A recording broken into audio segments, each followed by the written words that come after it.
What's up, boxing fans? This is Boxing Guru, and I'm back with some more boxing.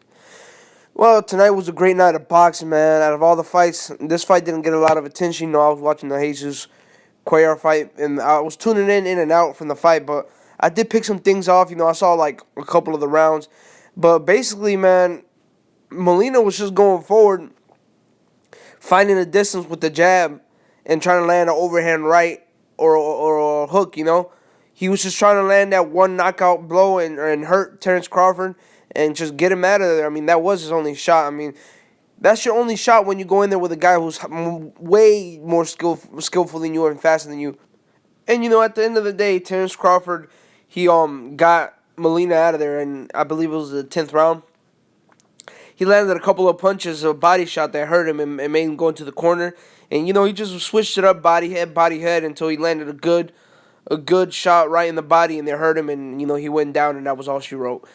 But dominated performance from Terrence Crawford. Definitely want to see him in there with the top welterweights. He's a solid guy, man. He's an elite fighter, man. The guy, he can give the work to anybody. He can pose problems to anybody. A Manny Pacquiao, Errol Spence Jr., Keith Thurman, Danny Garcia. I think he could beat Danny Garcia. He has the footwork. He has the speed to outbox Danny Garcia.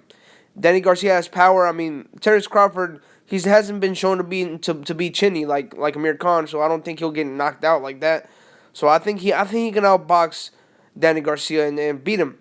Now, if this fight showed us anything, was the difference between a guy with heart and a guy with no heart. John Molina went out like a champion. He went out with heart like a warrior. The guy, he was outclassed, way more outclassed than Nicholas Walters was. Nicholas Walters still had more of a shot to beat Lomachenko than John Molina had to beat Terrence Crawford. And John Molina fought to the end until his body couldn't anymore, and and Walters didn't. He gave up, and he wasn't even facing adversity yet. He was just beginning to face it, and he gave up. He put it in his head that I cannot do this. John Molina never did that. John Molina always believed in himself. He kept coming forward, and he kept showing heart. That's the difference between a guy with heart and a guy with no heart. A pussy, So, that was a great night of boxing. I guess that's it. This is Boxing Room. Take the time to subscribe. I'm out.